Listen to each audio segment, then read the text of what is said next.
નમસ્કાર, આપ જોઈ રહ્યા છો મંતવ્ય ન્યૂઝ. હું છું આપની સાથે દેવલ. સિક્કાની જે રીતે બે બાજુ હોય છે તે જ રીતે હાલ ટેકનોલોજીનો સારો અને ખરાબ એ બંને ઉપયોગ થાય છે. આજકાલ યુટ્યુબ પર વિડીયો બનાવી, ઇન્સ્ટાગ્રામ પર રીલ મૂકવા અને ફેસબુક પર વિડીયો અપલોડ કરીને કમાણી કરતા અનેક લોકો વિશે તમે સાંભળ્યું જ હશે. પરંતુ રાજકોટનો જે કિસ્સો આવ્યો છે તેને તો ચકચાર મચાવી દીધી છે. સવાલો ઘણા છે. રૂપિયાની લાલચમાં આંધળા બનેલા પરિવારે કેવી રીતે ઘરની સ્ત્રીની આબરૂ દાવ પર લગાવી દીધી? જ્યાંથી રૂપિયા કમાયા એ ઇન્ડસ્ટ્રીની કડવી વાસ્તવિકતા શું છે? કેવી રીતે ગામડાથી લઈને શહેરમાં રહેતા વિકૃત મગજના તત્વો અને રૂપિયાના લોભિયાઓએ તેને કમાણીના સ્ત્રોત બનાવી દીધો છે? આ જ મુદ્દે ચર્ચા કરીશું સીધો સંવાદમાં, જેનું શીર્ષક છે સોશિયલ મીડિયામાં શાપ કે અભિશાપ.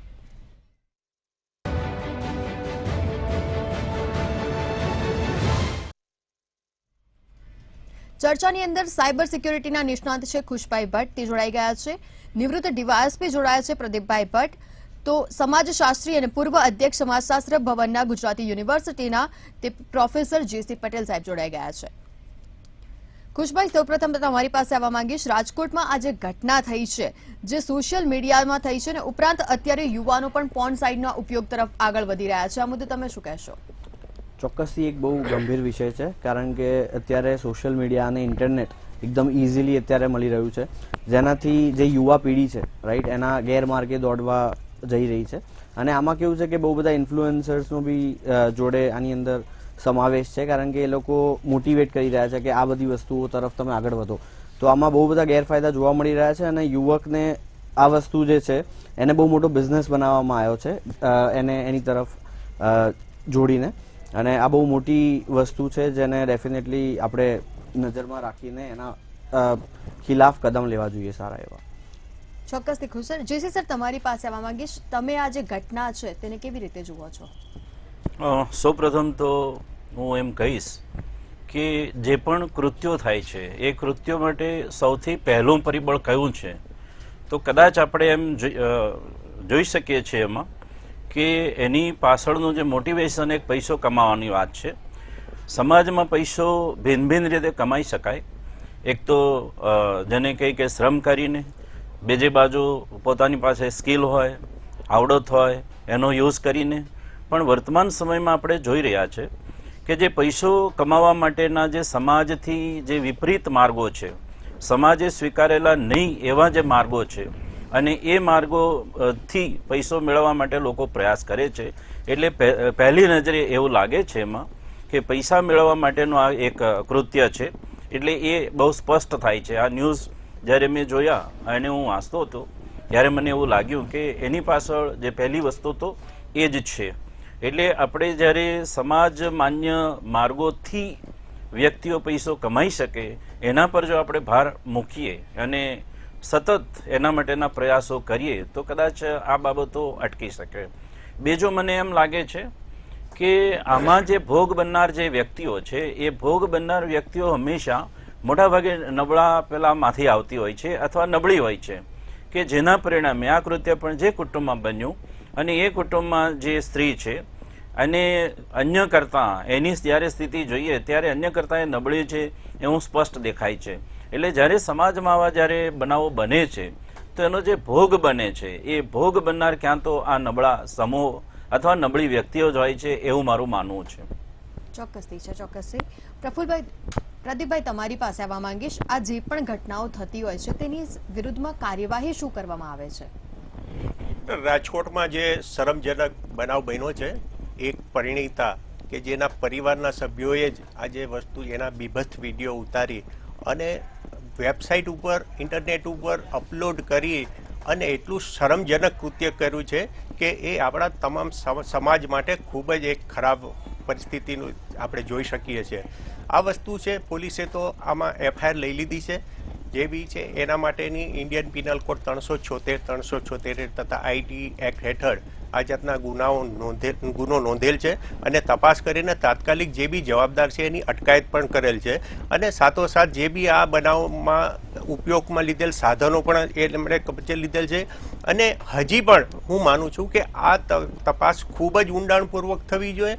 અને આ જે વસ્તુ છે એ સામાન્ય ગુનો નથી. આ ગુનો છે એ એકદમ જે એક સામાન્ય માણસ કઈ રીતે આવી જે અશ્લીલ વેબસાઇટો બને છે એના સંપર્કમાં કઈ રીતે આવે છે, તો એના માટે જે બી છે અંડરગ્રાઉન્ડમાં જે બી કામ કરે છે એજન્સીઓ કે કોઈ વ્યક્તિ, તો એવાને ઉઘાડા પાડવાની જરૂર છે. અને આ રીતે જે બી પગલાં લેવાના થતા હશે એ પગલાં પોલીસે તમામ ઊંડાણપૂર્વક લેવા જોઈએ અને બહુ સાયબર સેલનો જે ઉપયોગ કરવો જોઈએ ઇન્ટરનેટની માધ્યમથી. અને આ જે બી છે આમાં સંડોવાયેલા અન્ય ઈસમો ખાસ કરીને તો એવાને ઉઘાડા પાડવાની જરૂર છે. અને અત્યારના યુવાનો અને જે બી નવજુવાનો છે એણે પણ આ બધી પ્રવૃત્તિઓ થાય છે એનાથી બહુ સાવચેત રહેવાની જરૂર છે. અત્યારે તમે એક સામાન્ય કોઈ ભૂલમાં પણ કોઈ એક વેબસાઇટ ઓપન કરી નાખો છો અને આવી કોઈક તમે જ્યારે ઇન્ટરનેટ ઉપર આ માહિતી જાય છે ત્યારે ઘણી બધી તમને લલચામણી ઓફરો આવે છે અને ઘણા યુવકો આવી રીતે ફસાઈ જતા હોય છે. તો આ એક આજે રેડ સિગ્નલ પણ છે યુવાનો માટે કે આમાંથી જે બી છે શીખવાનું પણ છે. અને આમાં હું એમ કહીશ કે પોલીસે સઘન પગલાં લેવા જોઈએ અને આને આગળ વધી અને આનું આખું એક નેટવર્ક છે એ ઉઘાડું પાડવાની જરૂર છે. ચોક્કસથી સર. ખુશભાઈ, તમારી પાસે આવવા માંગીશ. પહેલાના જમાનામાં જે ક્રાઇમ થતા હતા ને એ અલગ પ્રકારના હતા, કારણ કે મારઝૂડ થતી હતી અથવા તો છરીથી ખુલ્લેઆમ ક્રાઇમ થતા હતા. અત્યારે ક્રાઇમની કહેવાય ને કે સબ્જેક્ટ બદલાઈ ગયા છે, કારણ કે સાયબર ક્રાઇમ વધી ગયા છે. તો આ જે વ્હાઇટ કોલર ક્રાઇમ છે તે અંગે શું કહેશો? ડેફિનેટલી ક્રાઇમ જે છે, સાયબર ક્રાઇમ એક નેક્સ્ટ ઇરા છે જેની અંદર તમને તમામ પ્રકારના નવી ટેકનોલોજીનો ઉપયોગ કરીને ક્રાઇમ કરવામાં આવે છે, સામે આવે છે. તો હું એવું કહીશ કે ક્રાઇમ વધી રહ્યા છે એના માટે એક જ વસ્તુ આપણે કરી શકીએ કે યુઝરને જે છે આપણે એક અવેરનેસ કેમ્પેન કરીએ અને બધા જ યુઝરને આપણે એક અવેરનેસ આપીએ જેનાથી એ ક્રાઇમમાં જવાના ગેરફાયદા શું છે એને જો ખબર હશે તો એ ક્રાઇમમાં નહીં જાય. ચોક્કસથી. જેસી સર, તમારી પાસે આવવા માંગીશ. આ જે ઘટનાઓ થઈ છે એવું નથી કે ફક્ત શહેર પૂરતી જ સીમિત થઈ છે, કારણ કે આવા મુદ્દાઓ ગામડાની અંદર પણ થાય છે. સાથે જ એવું પણ નથી કે આ ફક્ત કોઈ ભણેલા ગણેલા વ્યક્તિઓ જ કરે છે. આની અંદર ઓછું ભણેલા વ્યક્તિઓ પણ જવાબદાર હોય છે અને વધુ ભણેલા વ્યક્તિઓ પણ જવાબદાર હોય છે. તો આ જે છે કે જેનું બેલેન્સ જાળવવાનું, આ તમે એક સમાજશાસ્ત્રી તરીકે કઈ રીતે જુઓ છો આ મુદ્દાને? બહુ સારો આપનો સવાલ છે. એના માટે ઘણા બધા કારણો જવાબદાર છે. કે સૌ પ્રથમ તો હું કહીશ કે ભાઈ જે ગુનાઓ સમાજમાં જે બનતા જાય છે અને જે લોકો માને છે કે આ ગુનો સૌથી વધારે ગંભીર છે, તો આવા ગંભીર ગુનાઓ તરફ પણ લોકોનું ધ્યાન જાય એમ કરીને કેટલાક એના તરફ વળે છે. કારણ કે સમાજના જે લોકો જે આઈડેન્ટિફાય કરે છે કે ભાઈ અમુક પ્રકારનું જે કૃત્ય છે સમાજમાં સૌથી વધારે જેને કહેવાય કે ભાઈ ભયંકર સ્વરૂપનું છે, તો એક તો એ બાબત છે. અને આવા કૃત્યો શેના માટે થાય છે એ ભણેલા પણ કરે છે, અભણ પણ કરે છે અને ભિન્ન ભિન્ન સમુદાયના ભિન્ન ભિન્ન વર્ગના લોકો એ કૃત્ય કરતા હોય છે. એના જો રીઝન જોઈએ તો એક સમાજશાસ્ત્ર તરીકે અમને એવું લાગે છે કે જો એનું ઘડતર બરોબર ના થયું હોય, જો સમાજીકરણ બરોબર ના થયું હોય, તો એવા જે કુટુંબના સભ્યો છે, એવા જે સમાજના સભ્યો છે એ દિશા તરફ વળે છે. એટલે બેઝિક જે વાત છે એ સોશિયલાઇઝેશન છે, એનું જે ઘડતર છે એ કદાચ સૌથી વધારે જવાબદાર છે. કુટુંબમાં બાળકને કઈ રીતે ઉછેરવામાં આવે છે એ સૌથી અગત્યની વાત છે. એને કયા ધોરણો એને આંતરીકૃત કરવામાં આવે છે, એને કઈ બાબતો પર વિશેષ ભાર મુકાય છે. અને જો જે કુટુંબનું જે બાળક છે એને 5 થી 7 વર્ષ સુધી જો એ કુટુંબના મૂલ્યો બરોબર શીખવાડાશે તો એ ગમે જેટલો એ થશે, એ કોઈ મિત્રોના એવા સોબતમાં આવશે, કોઈ એવા જૂથના સોબતમાં આવશે, તેમ છતાં પણ એનું જે બેઝિક જે વ્યક્તિત્વ છે, બેઝિક વ્યક્તિત્વ ક્યારેય ગુમાવશે નહીં. એટલે પહેલી જે બાબત અમને એવું લાગે છે કે એનું જે ઘડતર જે છે અને એનું જે સમાજીકરણ છે એ સૌથી વધારે અગત્યનો છે. આપણે કોઈને પણ ઇનપુટ શું આપીએ છીએ એના ઉપર એના વ્યક્તિત્વનો આધાર રહેલો છે. અને એ જો કુટુંબ શિક્ષિત હોય અને જે પહેલેથી જે મૂલ્યો અને ધોરણોનું જો સિંચન એમાં થયું હોય તો એવી ઘટનાઓ ભાગ્યે જ બનશે. બીજું એ છે કે સમાજનું જે સામાજિક જે નિયંત્રણ છે એ સામાજિક નિયંત્રણ જ્યારે નબળું બનતું જાય છે તો એવા સમય દરમિયાન પણ આવા ગુનાઓને અવકાશ રહે છે. જે આપણી સોસાયટીમાં કે અને બીજી વાર ઘણીવાર એવું પણ બનતું જાય છે કે જ્યારે વ્યક્તિ એકવાર ગુનો કરે છે અને પછી જ્યારે એ ગુનામાં એને સફળતા મળે છે અને વારંવાર એના માટે પ્રેરાય છે તો કેટલીક વાર એવી એને આદત પણ પડે છે. ત્રીજી વસ્તુ એવી છે કે એનું જે મૈત્રી જે અથવા જે પિયર ગ્રુપ છે અથવા જે મિત્ર સમૂહ જે છે એ કેવા પ્રકારના છે, કારણ કે સૌથી વધારે તો આ જે મિત્ર જૂથ જે છે એ મિત્ર જૂથ પણ વધારે અસરકારક બનતું હોય એવું લાગે છે. અને ચોથી વાત જે એ છે કે આજુબાજુનું આપણું જે પર્યાવરણ કેવું છે, જેને કહીએ કે ભાઈ સામાજિક વાતાવરણ આજુબાજુનું કેવું છે, વ્યક્તિ કયા વાતાવરણમાં રહે છે, તો કદાચ અત્યારે વર્તમાન સમયમાં જોઈએ તો સૌથી વધારે જે અસર જે થતી હોય એ આ સામાજિક વાતાવરણમાંથી જ વ્યક્તિ આ શીખતો હોય છે. એટલે જે સૌથી છેલ્લે આપણે જો જવાબદાર ગણાવીએ તો કદાચ હું એમ કહીશ કે આજુબાજુનું જે સામાજિક વાતાવરણ છે, સામાજિક વાતાવરણમાં વ્યક્તિ જ્યારે એ આવે છે અને એમાંથી જ આ બધી બાબતો એ મેળવતો હોય છે. ચોક્કસ સર. પ્રદીપભાઈ, તમારી પાસે આવવા માંગીશ. ચાઇલ્ડ પોર્નોગ્રાફી પર તો એક અંકુશ છે, પરંતુ આવી ઘટના ઉપર નહીં. અને આ ઘટના તો એવી છે કે જેની અંદર સસુર પક્ષ તરફથી એટલે કે સાસુ સસરાની જ બળજબરી દ્વારા પોતાની પુત્ર વધુના ઉપર બળજબરી કરવામાં આવી હતી. તો આ મુદ્દાને કેવી રીતે જસ્ટિફાઈ કરવું અને આની સામે કાર્યવાહી શું કરવામાં આવશે? બિલકુલ સાચી છે આ જે વાત આપ કરશો. એમાં આપણે જોઈએ તો આઈટી એક્ટમાં જે બી અમુક જે પોર્નોગ્રાફી જે છે એની ઉપર જે બી વ્યુઅર્સ છે એના માટે જોવામાં કે એના માટે કોઈ પ્રતિબંધ નથી, પરંતુ એને ફેલાવો કરવામાં અને એનું ક્રિએટ કરવામાં કે એનું જનરેશન કરવામાં એ બધા ગુનામાં આવે છે. એટલે કોઈ પણ માણસ આ જાતના પોર્નોગ્રાફી અમુક સાઇટોમાં જોઈ શકે છે, તો એ બધા અમુક મર્યાદા છે કાયદાઓની, એમાં કોઈ ગુનો લાગુ પડતો નથી. સિવાય કે જે ચાઇલ્ડ પોર્નોગ્રાફી છે બાળકોની, એ આપણા દેશમાં નહીં, લગભગ તમામ દેશોમાં ચાઇલ્ડ પોર્નોગ્રાફીને બહુ સ્ટ્રિક્ટલી ફોલો કરવામાં આવે છે. આપણે પણ પોક્સો જે એક્ટ છે, પોક્સો 2012, એની અંદર કડક જોગવાઈ કરવામાં આવી કે બાળકો માટેના જે જાતીય ગુનાઓ છે એની સાથેના જાતીય વ્યવહારો છે એના માટેની કડક જોગવાઈ છે. તો આ બધી જોગવાઈઓ ધ્યાનમાં લે, પરંતુ જે અનફોર્ચ્યુનેટલી આ જે વસ્તુ છે સરકારશ્રી દ્વારા આજે 862 જેવી અમુક વેબસાઇટો છે જે પોર્નોગ્રાફી પીરસે છે અને અશ્લીલ સાહિત્ય આ જાતના પોતે રજૂ કરે છે પોતાની વેબસાઇટ ઉપર, તો એની ઉપર પ્રતિબંધ છે. બાકી ઘણી બધી વેબસાઇટો છે કે જે ખુલ્લેઆમ આ જાતના પોતાનું આ જાતના અશ્લીલ ચિત્રો, અશ્લીલ વિડીયો એને પીરસે છે. પરંતુ અનફોર્ચ્યુનેટલી આ બધી ઇન્ટરનેટ અને અમુક વસ્તુ છે કે આપણા ઇન્ટરનેટ ઉપર અમુક બાંધ હોય છે, તો આજે વસ્તુ ડીએન અને બીજા વીપીએન ઉપર મારફતે આજે વસ્તુ ટેકનોલોજીનો ઉપયોગ કરી અને વિદેશથી જે બી પ્રસારિત થતા હોય કાર્યક્રમો, એ કાર્યક્રમો ઉપર આ જાતના જે ઇન્ટરેસ્ટેડ માણસો છે એ બધું સર્ચ કરી અને ત્યાંથી આરામથી જોઈ શકે છે. કારણ કે ઇન્ટરનેટ વસ્તુ એવી છે કે એમાં ઘણી બધી ફેસિલિટીઓ હોય છે અને જેને આ વસ્તુમાં રસ હોય છે એ ગમે તેમ કરીને આનો વસ્તુ છે કે આનો જે બી છે રસ્તો કાઢી અને એમાં ફસાઈ જતા હોય છે. આ જે વસ્તુ છે કે આ સોશિયલ મીડિયામાં આ જે વસ્તુ છે, લોકો પૈસા પાછળ એટલા આંધળા થઈ ગયા છે, ત્યારે દોડ છે, એક હરીફાઈ છે.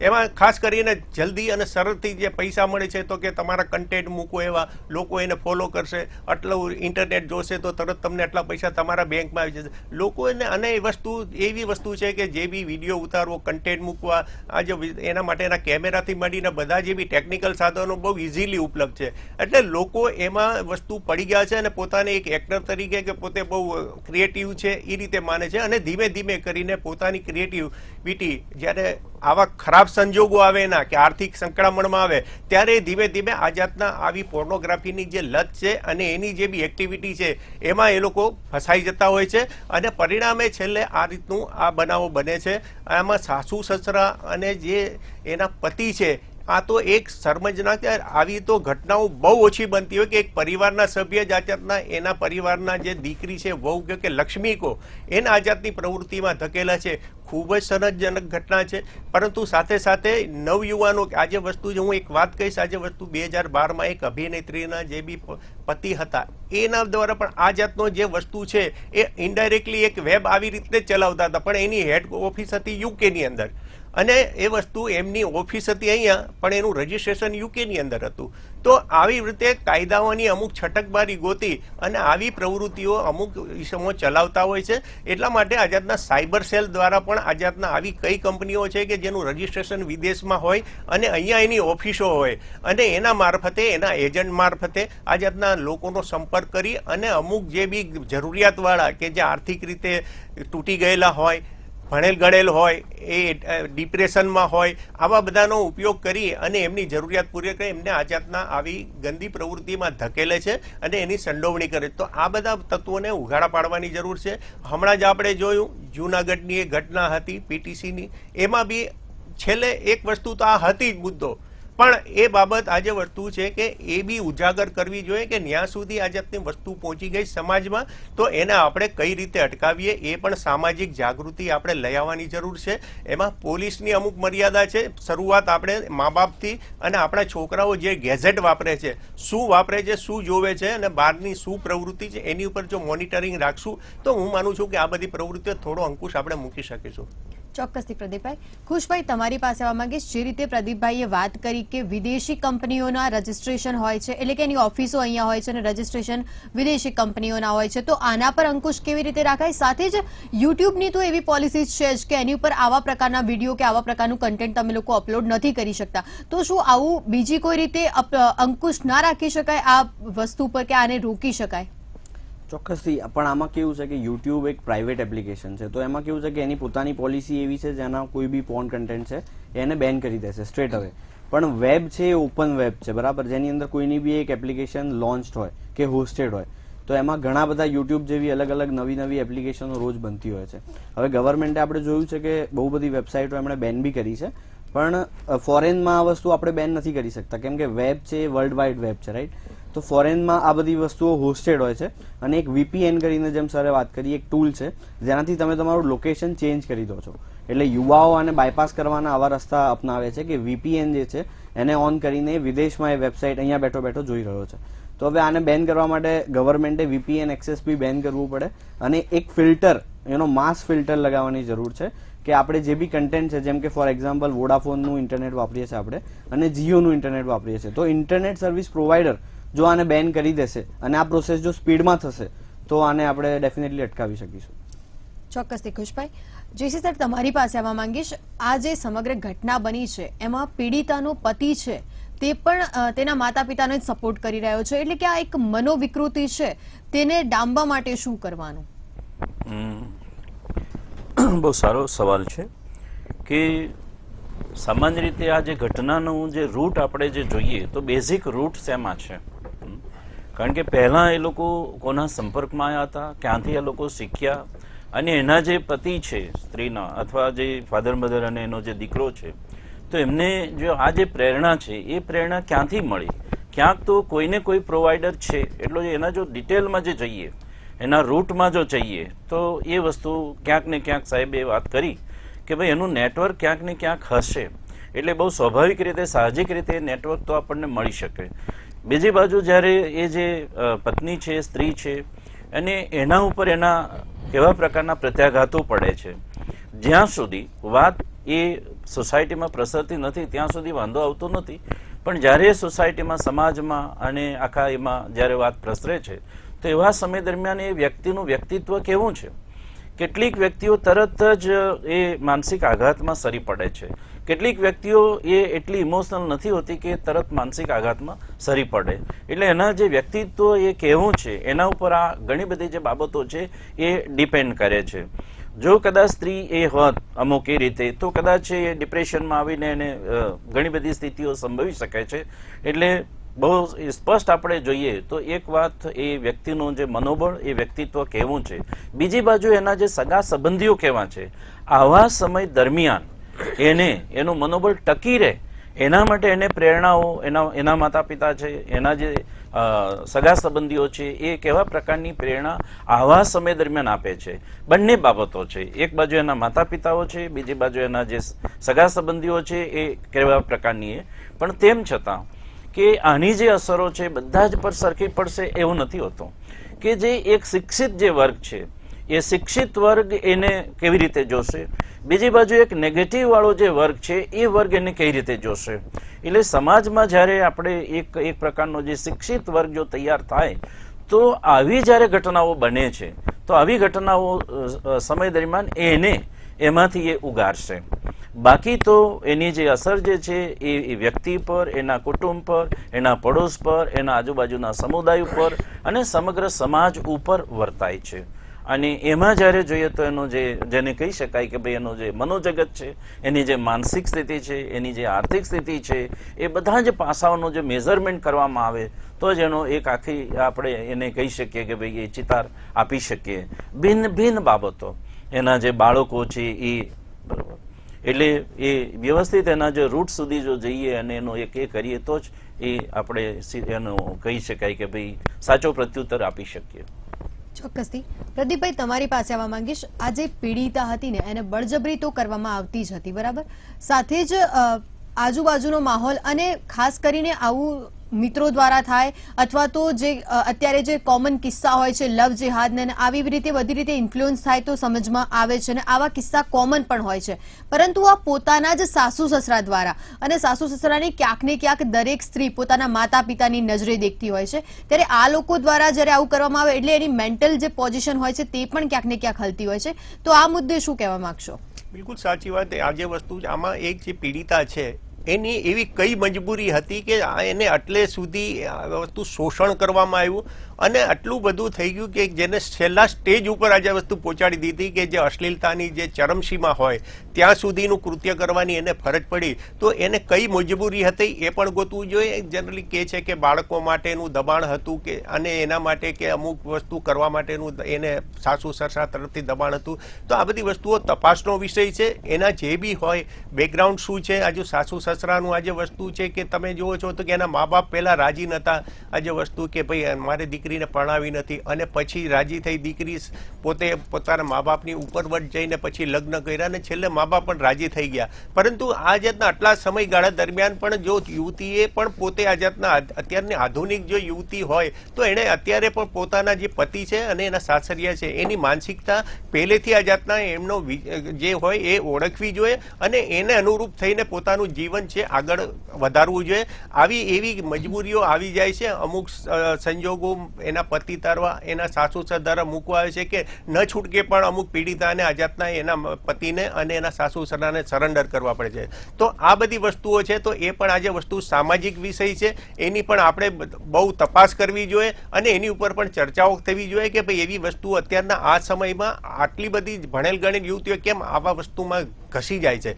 તો એ બધી વસ્તુઓ તપાસ કરી અને પોલીસે તો 100% ચાર્જશીટમાં જે બી કલમો લગાડી છે એને અનુરૂપ પૂરેપૂરા પુરાવા લઈ અને ચાર્જશીટ કરવું જોઈએ. પરંતુ આવી જે માનસિકતા છે, મનોવિકૃતિ છે, તો એને દૂર કરવા માટે પણ જે બી સાયબરના જે બી છે ઓનલાઈન જે બી એ લોકો જે આપણે સિક્યુરિટીના જે બી છે એક્સપર્ટ એમણે આ જાતના મોનિટરિંગ કરવી જોઈએ વેબસાઇટ ઉપર. અને એમાં જો આ જાતના કોઈ કૃત્ય ધ્યાનમાં આવે કે એમાં ચાઇલ્ડ પોર્નોગ્રાફી છે કે આ જાતના મહિલાની આ જાતની પોર્નોગ્રાફી છે, આ જે વસ્તુ છે આ તો સામાન્ય એક કુટુંબ હતું એ લોકો જો આટલું બધું ઇન્ટરનેટ ઉપર અપલોડ કરી શકતા હોય તો આ વસ્તુ આખું એક નેટવર્કનું કામ છે. આમાં એક કૌભાંડ બી પણ મોટું નીકળે એમ છે. તો આમાં જ્યારે તપાસ થશે ત્યારે હું માનું છું કે 100% પોલીસ આમાં સફળ થશે અને બધી જે બી નેટવર્ક છે એનો પર્દાફાશ થશે.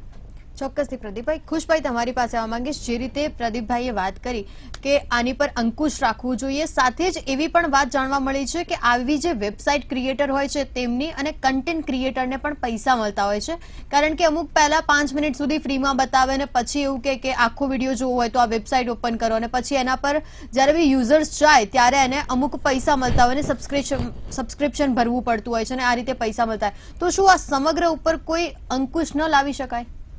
ચોક્કસથી આમાં આપણી પોલિસી રીડિફાઇન કરવાની જરૂર છે, કારણ કે અમુક એપ્લિકેશન એવી છે કે ખાલી તમે વાત કરશો તમારું વ્યુઅરશિપ જોઈને તમને એ લોકો પૈસા આપે છે, પોઈન્ટ સિસ્ટમ. સો તમે એક તફાવત નથી જોઈ શકતા કે એ પોર્નોગ્રાફિક તરફ જઈ રહ્યું છે કે એ નોર્મલ કન્ટેન્ટ કરી રહ્યું છે. તો એ કન્ટેન્ટ ફિલ્ટરિંગની જે છે પોલિસી એકદમ સ્ટ્રોંગ હોવી જોઈએ અને આ ટાઈપનું જે લાલચ આપે છે કે તમારા વ્યુઅરશિપ વધશે તો તમને રિવોર્ડ મળશે એ બંધ થઈ જવું જોઈએ ગવર્મેન્ટ દ્વારા. અને આને નિગરાણી કરવી જોઈએ, એક ટીમ બેસાડવી જોઈએ. જેમ સરે કીધું ગવર્મેન્ટે અત્યાર સુધી ઇન્ટરનેટ પર આવા કન્ટેન્ટની કોઈ મોનિટરિંગ થતી નથી ગવર્મેન્ટ દ્વારા. સો એક એક વસ્તુની મોનિટરિંગ થવી જોઈએ જેથી કરીને યુવા આની અંદર પડશે નહીં. નહીતર શું થશે કે આ વસ્તુ આગળ જતાં વધતી જશે. કેમ કે હવે બહુ બધી એપ્લિકેશનો આવી ગઈ છે, જેમ કે વીચેટ છે અને ઘણી બધી બીજી એપ્લિકેશન છે જે લાઈવ વિડીયો સ્ટ્રીમિંગ ફ્રીમાં આપી રહી છે અને એમાં કોઈ ફિલ્ટરિંગ નથી. જેટલા વ્યુઅરશિપ વધશે એટલા તમને પોઈન્ટ્સ આપશે અને એના પૈસા આપશે. એટલે છોકરીઓ બી છે, જે યુથ છે, એવું જ વિચારે છે કે હું કેવી રીતે લોકોને આકર્ષાઈને વધારે વ્યૂઝ ભેગા કરું અને એમાં અમુક ખોટા કદમ ભરી લે છે. એટલે આમાં એક strong cyber security policy role out કરવાની ખૂબ જ જરૂર છે. ચોક્કસથી. જીસી સર તમારી પાસે આવવા માંગીશ.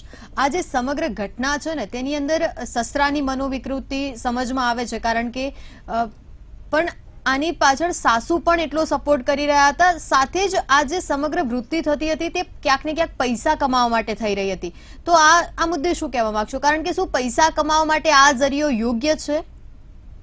હવે સમાજ માન્ય રીતે જોઈએ તો પૈસા કમાવા માટે આ જે રસ્તો છે એ યોગ્ય નથી, પરંતુ સમહાવ આપણા સમાજમાં કે જે રીતે અમુક વ્યવસ્થાઓ ચાલવી જોઈએ, દાખલા તરીકે આ ઘટનાને જ્યારે હું જોઉં ત્યારે મને તો એમ લાગે કે જો આપણે શિક્ષણ વૈજ્ઞાનિક ઢબે અને વૈજ્ઞાનિક મૂલ્યવાળું જો શિક્ષણ આપ્યું હોત તો આ સ્થિતિ શક્ય બની નહીં, અથવા આ સ્થિતિ ઉપસ્થિત જ ન થાય.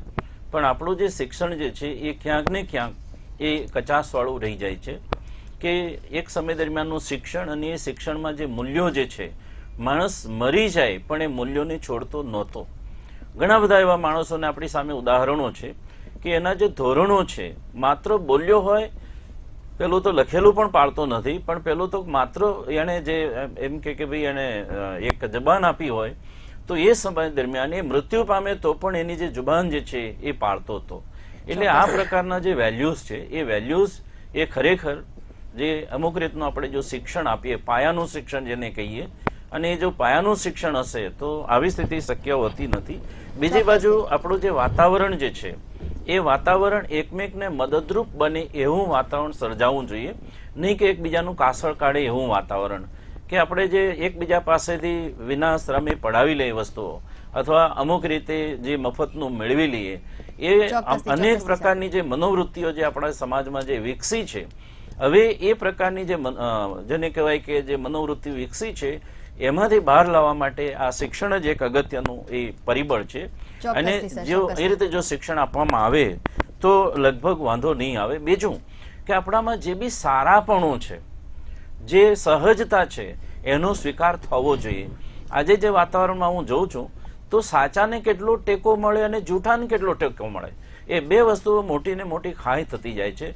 તો એવા સમય દરમિયાન જે ઇનોસન્ટ છે, જે સાચો માણસ છે, એના પક્ષે આપણને ભલે નુકસાન થાય તો પણ ઊભું રહેવું જોઈએ. આવી સ્થિતિ વધારે ને વધારે જો સર્જીશું તો લગભગ આવી ઘટનાઓ આપણી જે સમાજમાં જે બને છે એ નહીં બનશે, એમ મારું માનવું છે. અને થેન્ક યુ સો મચ મંતવ્ય ચેનલનો આભાર માનું છું કે આ તકે અમને અહીં આગળ જે બોલાવ્યા અને બે શબ્દો કહેવાની તક મળી. Thank you so much.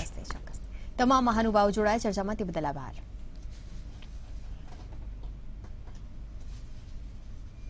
સીધો સંવાદમાં બસ આટલું જ. નમસ્કાર.